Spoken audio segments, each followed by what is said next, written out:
This is gonna be one of those random videos because I've not been able to put one central topic into its own video. So, first things first, I fucking hate when people in debates cannot listen to the other person. I don't give a fuck what side you're on. I don't give a fuck if someone is spewing actual bullshit or if you think it's bullshit. It's just a pet peeve of mine when people talk over each other in general, like consistently are talking over each other. And I know debates can get pretty heated, but that's why you learn how to fucking debate. You listen to somebody's point and then you form and present your counter argument. But it's like debates I've seen, especially when it's on TikTok live or some bullshit. It's just people talking over each other and then eventually getting so heated that they're yelling at each other. I'm like, can all of you shut the fuck up? Like, you can't even really engage in the discussion or absorb what everyone's saying and take it into account because everyone is just yelling over each other and talking over each other and being petty. That's not how a debate works. And when people call that debating, it just pisses me the fuck off. Feeling like you're nobody's type when in reality you are somebody's type. Maybe your chances haven't been great with dating, or you just feel like you don't have qualities that people would find attractive, that would make them fall in love, or that would make them want to date you or have a crush on you. Maybe it's like a rare occurrence, because I know it's a rare ass occurrence for me. If someone likes me though, like I get genuinely surprised. And their reasons aren't things that I'm really the most insecure about. Is like I've acknowledged these things myself. I'm like, oh, like I like this about myself. I like that about myself. But when someone comes out and says it, it just sounds so weird. I take the compliment, of course, but it's just like, you do? You like me because of this? It just happens so rarely. It hits me like a plane every fucking time. In reality, if we really think about it, am I anybody's type? The answer is yes, because whether people have said it to me or not, yeah, like someone has liked me before, but is it still surprising when someone says, I like you or that you're my type? Yeah, because it's such a rare thing. So even though you don't feel like you're somebody's type, you still are somebody's type. It's just like it doesn't happen a lot to the point where you can believe it. Apparently, it's normal to have your partner's password to their phone. And in my head, I'm just like, do y'all just not trust your partner? I remember having this discussion somewhere with somebody, just saying that having the password to your partner's phone is a normal thing. And in my head, I'm like, okay, so that if you do ever suspect anything of your partner, you're gonna want to have the urge to unlock their phone and go through it, if anything, right? Why does your partner need to have the password to your phone? If your partner has the password to your fucking Netflix account because y'all share that, or maybe like y'all share finances, like your banking account or something, that makes sense, right? Especially if y'all are both using it or paying for it. But to your phone, I don't know. I just think about all of the cases where people look through their partner's phones, especially when they find nothing and they're suspicious over nothing. And don't get me wrong, there are some people who hide things on their phones. I don't think you should be suspicious of what they're hiding in their phone unless you sit near them and then they hide it. If you sit near your boyfriend, girlfriend, or something, and they have their phone out, and the moment you're there, they all of a sudden hide it, I think that's something to be suspicious about. One possibility is, they could be looking for a gift for your anniversary or for your birthday or some shit. And yeah, that could be true. But I mean, that's the only time I feel like you should be a little suspicious of what's in your partner's phone. But do I think you should have their password? No, because I feel like that's invasive. And I remember having a friend, and he told me that his girlfriend was logged into his Instagram. Like, I would spam him, text him, spam him all these memes and reels and stuff like I usually used to do back in the day. And he was like, hold your horses. Like, my girlfriend's on my account. And I'm like, what? Why wouldn't you tell me that? If I had known that, I would have just fucking stopped altogether. But why is she in your Instagram? Look, it's not my relationship, so who am I to judge? I guess I just think that's interesting. And I also hear that argument, if you have nothing to hide, it shouldn't matter.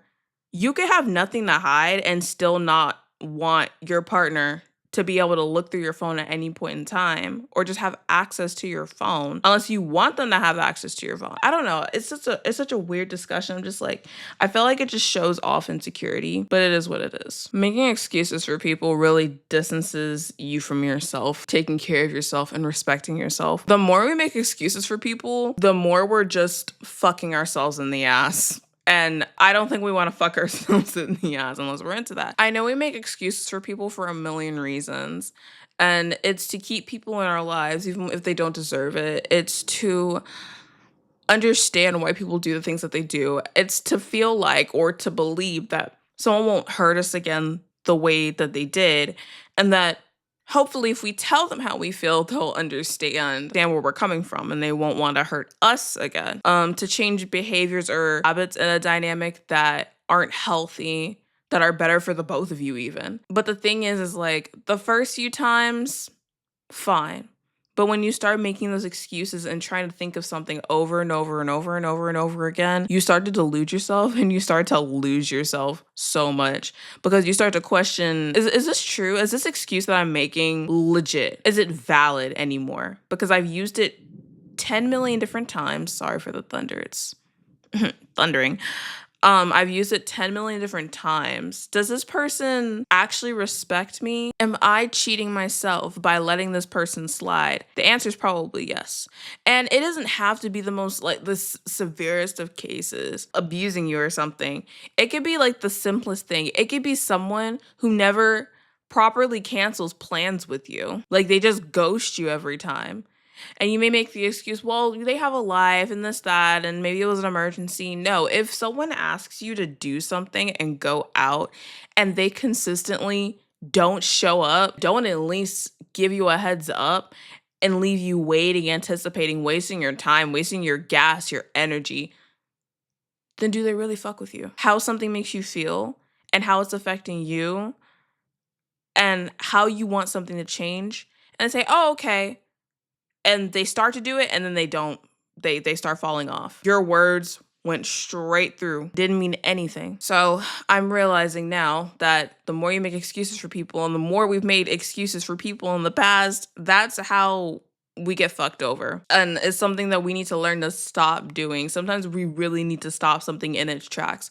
Whether we have to be bold about it and tell people about it when they don't respond to it and they betray us again, they take advantage of our kindness and our trust again, we just put it to a stop. We shouldn't have to tolerate that shit, you know what I mean? Celebrities and content creators and influencers are guidebooks to if any other people ever grew to stardom. If you've been on the internet long enough, you grew up with the internet, very invested in a lot of the scandals and the dramas that have happened, allegations against creators, you would know. If you ever got famous, you should know exactly how to deal with things. You should know that you should not do performative donating when you've been caught for saying something offensive or racist. You should know that you shouldn't do apologies, make apology songs on a ukulele and post it and not listen to your goddamn PR team, even though PR teams can be deceptive as well. And for myself, if I hypothetically, because I don't think it's going to happen, if I hypothetically got to a place where I had more people's eyes on me, I would do so many things differently. Like, I wouldn't collab with everyone under the sun. I just think that's a stupid business move. I wouldn't take every single sponsorship that's offered to me. That's also a stupid business move. I wouldn't run a Discord server. I wouldn't show my face until I hit like millions, and that probably will never happen either.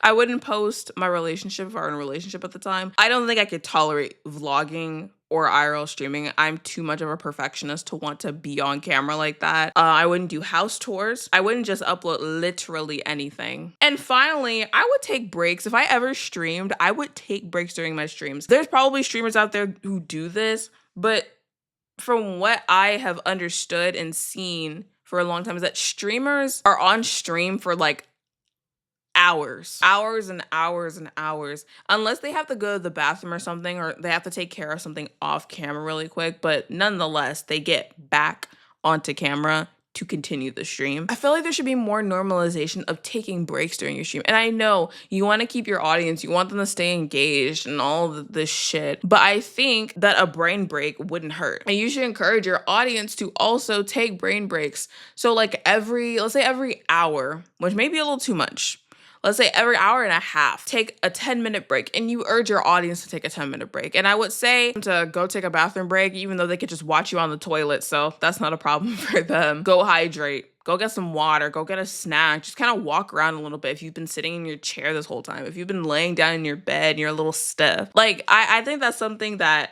I would want to do. My streams, if I ever got to a place of streaming, even if I had no viewers, I would literally be like, well, it's break time, and then press that button to go to the little break screen, and then do what I gotta do for the next 10 minutes, and then come back and feel refreshed. The longer I sit in a chair and I'm gaming, I start to, like, I get really stiff. I start to feel very anxious because I've been sitting in this chair for so long. So I have to get up and do something else, calm myself down, and to be able to come back refreshed with a new mind, ready to keep going. One more thing I want to discuss in this video is the child-free versus parents discussion. There's a YouTuber that I've been watching for a while. I don't watch her consistently. It's just on occasion. She does like lifestyle content, cooking, makeup, outfits, hair stuff. She's grown in popularity since about COVID. And last year, she announced that she was pregnant and was showing her pregnancy journey. Her baby was born last year. And something that I was happy for her and her husband, because they clearly seem to want this. One thing that I was personally skeptical of, because there has been a lot more ridicule towards family channels nowadays, whether it's big or small, or posting kids, exploiting kids, using kids for content, whether you're making money off of it or not. Like, one fear of mine was like, what if she starts posting her child as content, like consistent content? And I'm just baffled about is that parents don't think about this. If their child goes viral or their child starts getting them a spike in views and they consistently post that child because they notice that change, how do you not realize what you're doing? Even if the spike in views isn't apparent, still though, like, I just don't think we should be posting kids online. Granted, I'm not the parent, so maybe I should just shut the fuck up. The more she posts her son, I just think about that. And I was wondering if anyone else felt that way. So I went on Reddit. I looked up the creator's name and I found the Childfree subreddit. Now look, I understand anyone who wants to be child-free. As someone who's still trying to decide if they want to have kids for real or not. Some people aren't cut out for taking care of kids, which I think is better to realize over having kids, realizing you're not qualified, and then the child has to suffer because of it. Some people don't want to get pregnant, which I absolutely fucking understand. Don't want to give their time and attention to a kid. They want to give it to themselves or other people, other places in their lives. Some people don't want to have the financial responsibility of taking care of a kid because kids are expensive, especially in this economy. So the people in the subreddit were talking about this YouTuber and just saying like, oh, I'm sad she started posting baby content and pregnancy content, and that's not something they care for. That is totally fine, but there were some people saying some like pretty weird and off things. Oh, why would you just throw everything away for a baby? And in my head, it's like, why are y'all insinuating something negative about this child? Because saying that to me is like calling this child a burden, or any child that is wanted by their parents a burden. Right? I know everyone has their own goals and such, but I don't think we should shame parents either. I know parents sometimes shame the child-free people because they think they're selfish and all that shit, but we shouldn't blame the parents who want their kids. Isn't that what we want in the world? We want kids to be wanted. We want kids to be loved. Everything that every child should have that sense of belonging. To insinuate that she threw everything away because she and her husband decided to have a child is pretty weird to me. I can understand wanting to separate yourself from her content because it's not something that you care for anymore. And you're sad that the content has changed and that you are concerned that she is posting her child for content. I can completely understand that. To make it seem like this child is a burden is crazy.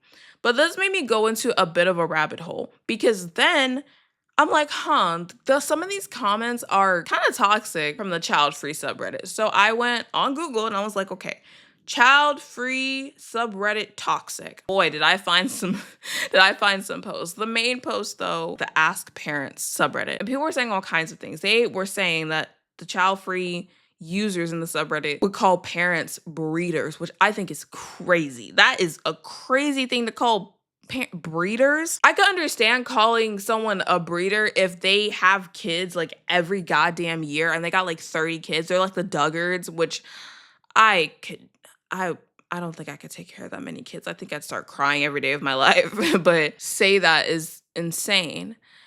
They also point out that child-free people just seem to hate children, just straight up hate kids. Things that kids do, like be loud and cry. like they weren't once kids themselves. And overall, just reading what these parents were saying, or even if they weren't parents, just talking about how some child-free people really are toxic. One comment that I saw that was hilarious, not in the sense that it was okay, but hilarious, just okay, so someone said who had kids that they were going to have a child-free weekend or evening because their grandparents were taking care of their kids for a little bit. And they said their best friend was like, you can't say child-free because you have children. The way I sat there, just like, what the fuck? How do we not understand what child-free means in this fucking context? It doesn't only mean that you don't have kids. In this case, she's saying she doesn't have her kids for the night. And I think on both sides, I think you should be able to choose if you want to have kids or if you don't want to have kids. But I don't think parents should shame child-free people. And I don't think child-free people should shame parents. Stop shaming each other. Can y'all just live your lives and respect people and mind your fucking business, please? It's funny. I've been recording this while listening to Rain Down by Daniel Caesar on repeat, and now it's raining. Very fitting. Tell me what you thought about anything that I said. If you agree, disagree, relate, don't relate. This could honestly count as a somewhat unpopular opinions video. I haven't done that in a while. Yeah, I actually recorded one, but it's lost. I don't know where it is. But yeah, that's it. And until the next video, whatever I talk about.